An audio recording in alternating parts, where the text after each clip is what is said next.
ادارے جو جب تعمیر ہو چکتے ہیں نا، کام کرتے ہیں، یہ تو میئر ہی تھے نا ایک طیب رضوان، شہر کے میئر تھے نا، انہوں نے ڈیلیور کیا، اب وہ میئر تھے، اور یہاں میئر کہاں ہے؟ پاکستان میں بلدیاتی ادارے کہاں ہیں؟ حبیب صاحب آپ تو جب سے نواز شریف صاحب تشریف لائے ہیں قائد اعظم ثانی اور اپنے ان کے بھائی چھوٹے شیر شاہ سوری، جب سے تشریف لائے ہیں بلدیاتی ادارے ہی نہیں ہیں ملک میں۔ حبیب صاحب آپ تو چک سواری سے ابھی ہو کر بھی آئے ہوں گے کیونکہ آپ آزاد کشمیر کے دورے پر تھے، اب وہاں کیا صورتحال ہے پاکستان تحریک انصاف کی، اور ابھی خان صاحب جو وہاں پر کھڑے ہو کر باتیں کر رہے تھے؟ دیکھیے بنیادی طور پہ تو چودھری عبد المجید جو وزیر اعظم رہے ہیں آزاد کشمیر کے پاکستان پیپلز پارٹی کی طرف سے، ان کا حلقہ ہے، اور وہاں پر پاکستان تحریک انصاف کا کینڈیڈیٹ بھی خاصا مضبوط ہے۔ تو جو عمران خان صاحب وہاں گئے، اگر آپ ان کا دورے کا جو انہوں نے آئندہ چند 2-3 دن میں کرنے ہیں، وہ دورے تمام جنوبی اضلاع میں ہیں، یعنی میرپور ڈویژن کے اندر انہوں نے دورے کرنے۔ میرپور ڈویژن وہ ہے جہاں پہ پاکستان تحریک انصاف کچھ زیادہ بہتر پرفارم کرتی ہوئی نظر آ رہی ہے، تو اپنی اس کارکردگی کو آپ یوں کہیے کہ ری انفورس اینڈ ری انڈورس کرنے کے لیے خان صاحب جو ہیں یہ دورے کر رہے ہیں، اور میرا خیال ہے کہ یہ اثر ان پہ یعنی وہاں کے ووٹرز پہ پڑے گا۔ لیکن جہاں تک ان کی چلو اس پہ بات کریں گے ہم، لیکن میں خان صاحب سے جو ترکی کے واقعات تھے اور ان کا جو پاکستان کے ساتھ موازنہ تھا، میں خان صاحب سے بڑے بہتر رد عمل کی توقع کر رہا تھا۔ اچھا، میرا خیال یہ تھا کہ خان صاحب ایک جمہوری قوت ہیں، وہ جمہوری قوتوں کی کامیابی کا جشن مناتے۔ میرا خیال یہ تھا کہ وہ آج اس بات پہ خوش ہوتے کہ پوری دنیا میں اب یہ بات تقریباً اسٹیبلش ہو چکی ہے، سوائے چند ملکوں کے یہ بات اسٹیبلش ہو چکی ہے کہ جناب احتساب، سیاستدانوں کا احتساب، ان کی گورننس کے کارناموں کا احتساب، جو کچھ بھی ہے اس کا واحد حق عوام کو حاصل ہے، اور جو کچھ بھی کرنا ہے نظام کے اندر رہ کے کرنا ہے، نظام کے اندر رہ کے۔ میرا خیال تھا یہ بحث ہی نہیں، یہ میرا خیال تھا، میری آپ سے کہلے بحث اور ہے نا، دیکھیے میں ایشو نہیں ہے نا۔ اچھا ہارون صاحب کیوں نہیں ایشو؟ نہیں ہے ہی نہیں نا۔ اچھا اب آپ کے خیال میں ایشو نہیں ہے؟ 3 دن سے نہیں، میرے خیال کی بات نہیں ہے، آپ اخبارات اٹھا لیں جتنے نہیں، میں تو اس وقت خان صاحب کی پرٹیکولر تقریر کے حوالے سے عرض کرنا چاہتا ہوں۔ خان صاحب کو چھوڑے نا، ایشو کیا ہے؟ 3 دن سے نواز شریف صاحب کے لیترے اخبار میں ہمیں یہ سمجھانے کی کوشش کر رہے اشارے کنائے میں، اتنی جرت تو کسی میں ہے نہیں کہ کہیں کہ فوج آ جائے گی اور آپ ٹینکوں کے سامنے کھڑے ہوئے، یہ تو سیدھی بات کریے تو کہہ نہیں سکتے۔ اچھا کیا ہمیں اپنی قوم سے توقع نہیں کرنی چاہیے؟ نہیں او بھائی آ ہی نہیں رہی نا، ایشو یہ ہے نہیں، تو جب نہیں آ رہی تو بہت اچھی بات ہے۔ نہیں یہ سیدھی بات کیوں نہیں کرتے، اور کون لوگ ہمیں یہ بات سمجھا رہے ہیں، اس پہ تو غور فرمائیں۔ ضیاء الحق کے خوش آمدی، پھر بے نظیر کے خوش آمدی، پھر زرداری کے خوش آمدی، اور پھر چودھریوں کے خوش آمدی، پھر مشرف کے خوش آمدی، اب ہمیں جمہوریت سکھائیں گے۔ ایک بات تو آپ نے بالکل، میں آپ سے متفق ہوں کہ مشرف کا ایک ساتھی جو ہے ہمیں یہ بتا رہا تھا ابھی تھوڑی دیر پہلے۔ گفتگو کا یہ سلسلہ جاری رکھیں گے۔ ویلکم بیک ناظرین، بریک پر جانے سے پہلے ہم بات کر رہے تھے عمران خان کی چک سواری میں تقریر کے حوالے سے۔ حبیب صاحب آپ اس پر بات کر رہے تھے۔ میں کر لوں کیونکہ جیسے میں بات کرنے لگتا ہوں یا تو آپ کے ذہن رساں میں کوئی نقطہ آ جاتا ہے یا ہارون صاحب مجھے روک دیتے ہیں۔ ڈی ٹریک کیوں ہوتے ہیں؟ اچھا اب آپ دیکھیں نا، جب آپ میرے ریل گاڑی کہیں گے تو میں کیا؟ ایک منٹ یار، ریل گاڑی پٹڑی پہ چلتی ہے، کبھی آپ نے دیکھا کہ مال روڈ پہ چھوٹی سی ریل گاڑی چل رہی ہے؟ میں تو مال روڈ پہ ہی اپنا ٹانگا چلانے کی کوشش کر رہا ہوں، اسے کچھ تھوڑا سا چلنے دیں۔ دیکھیں عرض یہ ہے کہ آج جو خان صاحب نے تقریر کی، مجھے اس سے یہ گمان گزرا، میں کوئی بدگمانی نہیں، یہ ان کے الفاظ ہیں جو آج انہوں نے کہے۔ مجھے یہ لگتا ہے کہ آج وہ ڈیلیبریٹلی کسی کو میسج کنوے کر رہے ہیں، یا وہ کسی کو انوائٹ کر رہے ہیں، اچھا، یا وہ یہ اپنا اندیا دے رہے ہیں کہ اگر خدا نخواستہ خاکم بدن پاکستان کے جمہوری بساط کو لپیٹا جاتا ہے تو میں اس کے ساتھ جانے کی سوچ سکتا ہوں۔ لیکن انہوں نے دیکھیے بات یہ ہے کہ آج یہ بات 2 لوگوں نے کہی ہے۔ آج ایک بات، اگر یہ بات صرف شیخ رشید نے تنہا کہی ہوتی تو پروبیبلی آج اس پروگرام میں ان کا نام بھی نہ لیتا، لیکن تھوڑی دیر پہلے شیخ رشید ایک بات کرتے ہیں اور اس کے تھوڑی دیر بعد چک سواری کے جلسے میں عمران خان یہ بات کرتے ہیں، تو مجھے ایک عجیب سا میرے رگوں پہ میں ایک پریشانی کا سنسناہٹ ہوتی ہے کہ کیا ہمارے سیاستدان کوئی تیاری کر رہے ہیں، کیا کوئی سٹیج سجا رہے ہیں؟ ایک منٹ، اتنی مشکل اردو، اصل بات یہ ہے، ایک منٹ اب دیکھیں نا پھر وہی عرض کر دوں، اتنی مشکل اردو نہ بولے یار، لوگوں کو سمجھ نہیں آئے گی۔ ان دونوں سے پہلے یہ بات میں نے کہی کل کہ مارشل لا تو نہیں، ہرانا بھی نہیں چاہیے، یہ تو ایک مسلمہ اصول ہے، اس کو دہرانے کی کیا ضرورت ہے؟ فوجیں تو ملک نہیں بناتی ہیں، کہیں دنیا میں جو ترقی ہوئی ہے، استحکام آیا ہے، بالیدگی ہوئی ہے، فروغ ہوا ہے، فوجوں سے نہیں ہوا، فوج کا کام ہی نہیں ہے، اس میں کوئی اختلاف نہیں، آ بھی نہیں رہی، بلکہ یہ میری معلومات یہ ہیں، اکثریت مجھ سے متفق نہیں ہے، لیکن میرا خیال یہ ہے کہ ایکسٹینشن ہو جائے گی جنرل راحیل شریف کی، اور نون لیگ کی ریکویسٹ پہ ہو جائے گی، آسانی سے تو نہیں مانیں گے لیکن میں خیال مان جائیں گے۔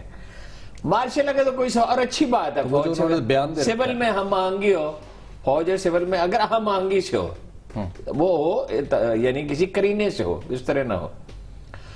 مسئلہ یہ ہے کہ پاکستان میں ابھی میں نے عرض کیا فوج نے پرفارمنس دی ہے، سول نے نہیں دی ہے۔ ہارون صاحب سول اور فوج کا تقابل کیسے؟ مجھے یہ سمجھ نہیں آتی کہ چائے اور لسی کا کیسے اور تقابل ابھی جاتا تھوڑی دیر پہلے لوگ کیا کر رہے ہیں؟ آپ مطلب اچھا ترکی کے زمانے میں کیا کہہ رہے ہیں؟ یہ فوج ترکی کی فوج ہے جس نے یہاں پرفارم کیا ہے۔ ہارون صاحب فوج سٹیٹ آرگنز کا ایک حصہ ہے جو سٹیٹ کی انسٹرکشنز پہ اور گورنمنٹ کی انسٹرکشنز پہ چلتی ہے۔ اچھا ہارون صاحب، یہی عمران آپ خان پٹڑی صاحب سے مطلب مجھے سمجھ نہیں آتی کہ فوج انڈیپینڈنٹلی سوچ رہی ہے اور اپنی مرضی سے عمل کر رہی ہے۔ ارے بھائی پٹڑی سے یہی آپ اترتے ہیں، پولیس بھی ایک محکمہ ہے نا، وہ بھی ٹھیک کام کرے، محکمہ مال بھی ایک محکمہ وہ بھی ٹھیک کام کرے، محکمہ نہار بھی ایک محکمہ وہ ٹھیک کام کرے، سب ادارے ٹھیک کام ساری کریں۔ شیشم سوکھ گئی ہے، ایف بی آر بھی ٹھیک کام کرے، ٹیکس مجھے آپ کے کلیکشن بھی ان ٹھیک۔ موازنوں پہ کوئی اعتراض نہیں، بات یہ ہے کہ آپ چیزوں کو اس طرح جکسٹاپوز کر رہے ہیں کہ وزیر اعظم کی سول حکومت جو ہے منتخب حکومت اور فوج کی کارکردگی کو آمنے سامنے رکھ کے آپ ایک موازنہ تشکیل دے رہے ہیں، یہ کیسے ہو سکتا ہے؟ جنرل راحیل شریف کے مکانات ہیں لندن میں، پیرس میں، وہ اس کے فرانس میں زرداری صاحب کے ہیں، ہمارے فضائیہ کے سربراہ کے وہاں پیرس میں مکانات ہیں، بھائی ان کی دولت ملک سے باہر، ان کی اولادیں ملک سے باہر، یہ کاروبار کرتے ہیں۔ جنرل راحیل شریف کے کوئی ہوٹل ہے پاکستان میں چل رہے ہیں، کوئی مرغی کا کاروبار ہے، کوئی دودھ کا کاروبار مسئلہ یہ ہے۔ ہے کہ ایک خاندان 70 سال سے کاروبار کر رہا ہے، دوسرا خاندان 70 سال سے فوجی خدمت کر رہا ہے، تو ہم ان دونوں کا کون کمپیریزن 70 سال سے کاروبار کر رہا ہے؟ کون 70 اچھا سال سے؟ ہارون صاحب خان 70 سال پہلے تو اتنی سی ایک بھٹی تھی، گوال منڈی میں بھی 30 سال پہلے یہ گوال منڈی میں رہتے تھے یار، ہارون صاحب 70 سال کا بزنس کے کون ہارون صاحب عمران خان صاحب نے 20 جولائی کو پارٹی کا کنونشن بھی بلا لیا ہے، تنظیم سازی کی طرف جا رہے ہیں، الیکشن سے توبہ کر لی انہوں نے؟ میرا ذاتی خیال یہ ہے کہ الیکشن نہیں ہو سکتا، اس لیے کہ میں کئی دفعہ آپ سے عرض کر چکا ہوں کہ تحریک انصاف میں اتنی گروہ بندی ہو چکی ہے، اس قدر دھڑے بندی، اتنی پیچیدگیاں پیدا ہو چکی ہیں، الیکشن نہیں ہوتا۔ پاکستان میں کوئی پارٹی اس میں کامیاب نہیں ہو سکی، جماعت اسلامی کراتی ہے الیکشن، اے این پی کرتی ہے، اے این پی کا تو مجھے پتہ نہیں، مگر جماعت اسلامی کا تو ارکان ووٹ دیتے ہیں نا، تمام اس کے حامی تو ووٹ نہیں دیتے، ان کو انہوں نے سسٹم گریجولی ڈیولپ کر لیا، اس میں بھی پرابلمز آئے ہیں بعض اوقات، لیکن بہرحال وہ فیئر ہے بیسیکلی۔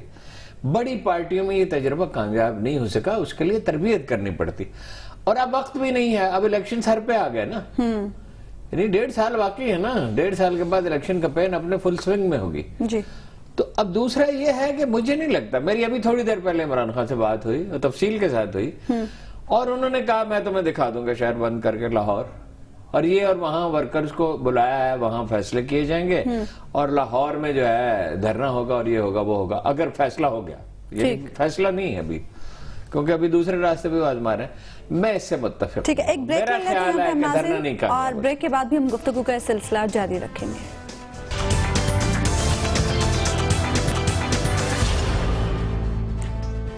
ویلکم بیک ناظرین، بریک پہ جانے سے پہلے ہم بات کر رہے تھے پاکستان تحریک انصاف کی تنظیم سازی کے معاملے کے حوالے سے۔ حبیب صاحب آپ کا کامنٹ اس پر باقی ہے؟ دیکھیے میں تو ہمیشہ سے بہت پہلے سے جب پاکستان تحریک انصاف کے سربراہ اس بات پہ بہت زور دیا کرتے تھے، اور بہت سے ہمارے سینئر جو صحافی ہیں وہ بھی اس بات پہ زور دیا کرتے تھے کہ واہ جی واہ کیا کمال ہو گیا کہ اب پاکستان میں ایک نئی ڈیموکریٹک پارٹی بن رہی ہے، تو میں نے تو اس وقت بھی عرض کیا تھا کہ یہ پاکستان میں ایک غلطی کا ارتکاب کیا جا رہا ہے، اور خاص طور پر تحریک انصاف جو اس وقت پاکستان کی ایک سیاسی اثاثہ ہے، اس کو تباہ و برباد کرنے کے لیے یہ پہلی اینٹ رکھی جا رہی ہے۔ تو الیکشن جو تھا وہ ہوا، اور پھر جو کچھ انجام ہوا وہ بھی سب کے سامنے ہے۔ دیکھیں میرا خیال ہے کہ عمران خان نے ایک اپنا بہت عمدہ فیصلہ کیا ہے، اور یہ ایسا فیصلہ ہے جو ان کی تحریک کامیاب کرے نہ کرے ان کی پارٹی میں جان ڈال دے گا۔ ان کی پارٹی کی جتنی فریکچر ہو چکی ہے اور ان کی پارٹی کے اندر جتنے بریچز آ چکے ہیں، میرا خیال ہے کہ وہ سارے پاٹے جائیں گے۔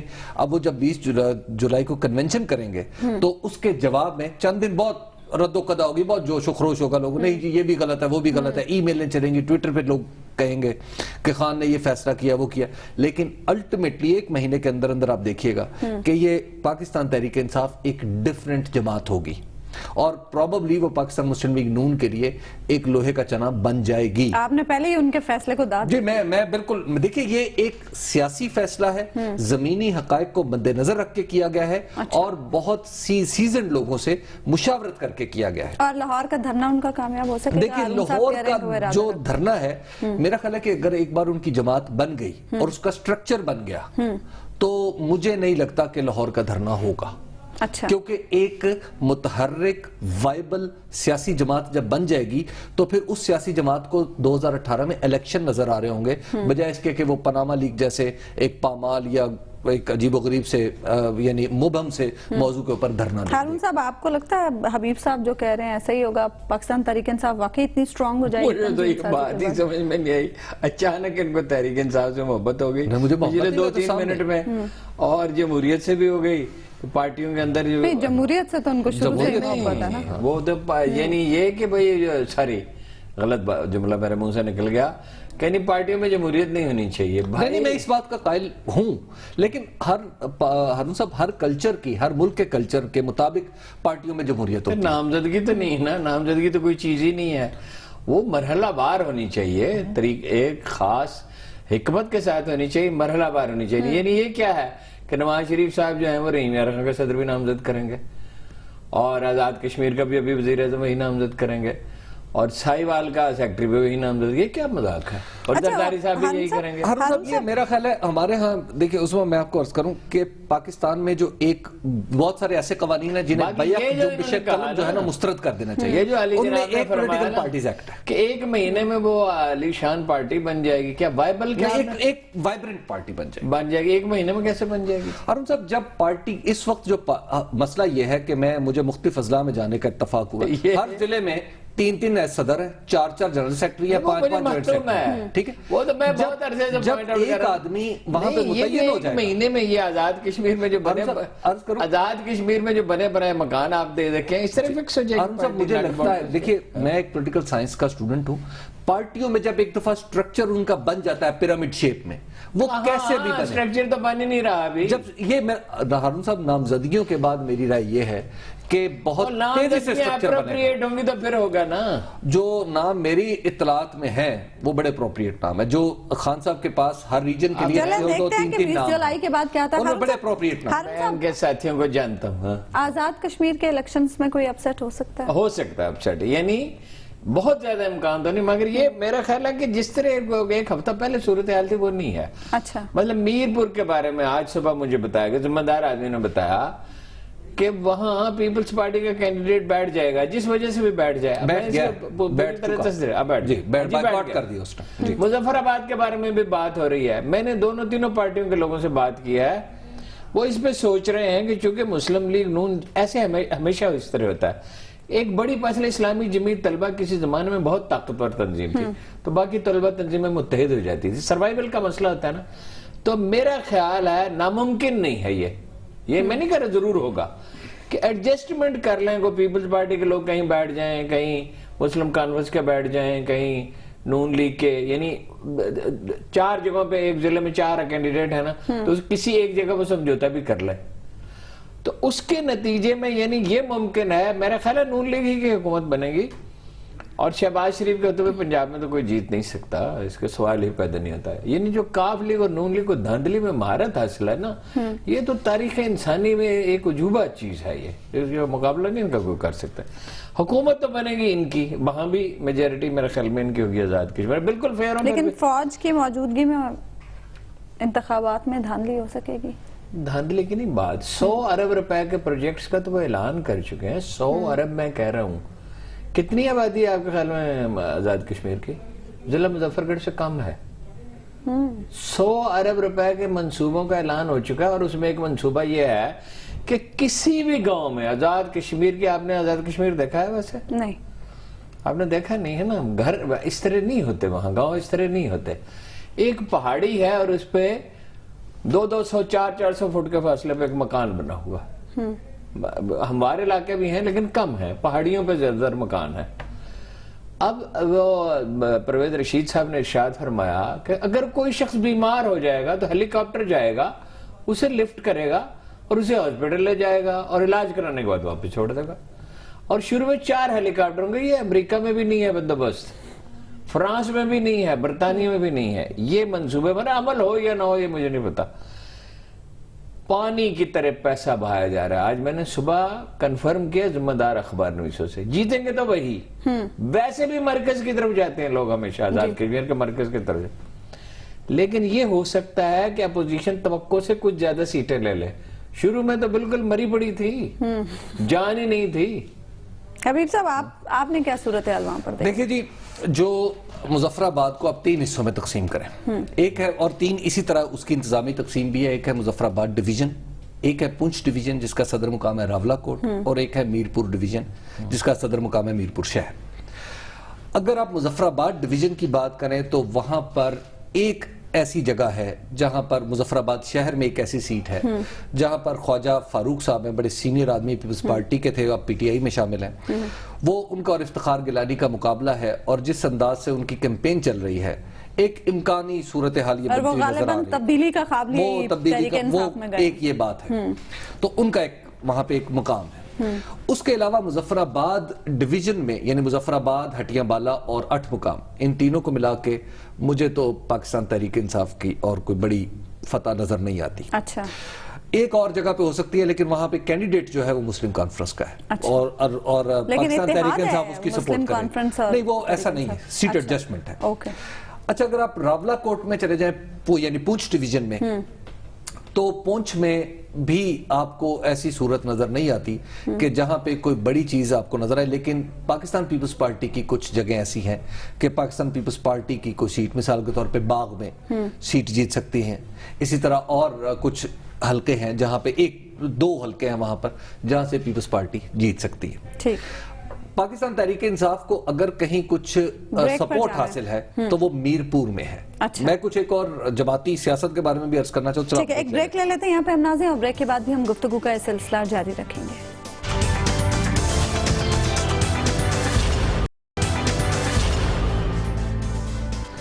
ویلکم بیک ناظرین. بریک پہ جانے سے پہلے ہم بات کر رہے تھے آزاد کشمیر الیکشن کے حوالے سے.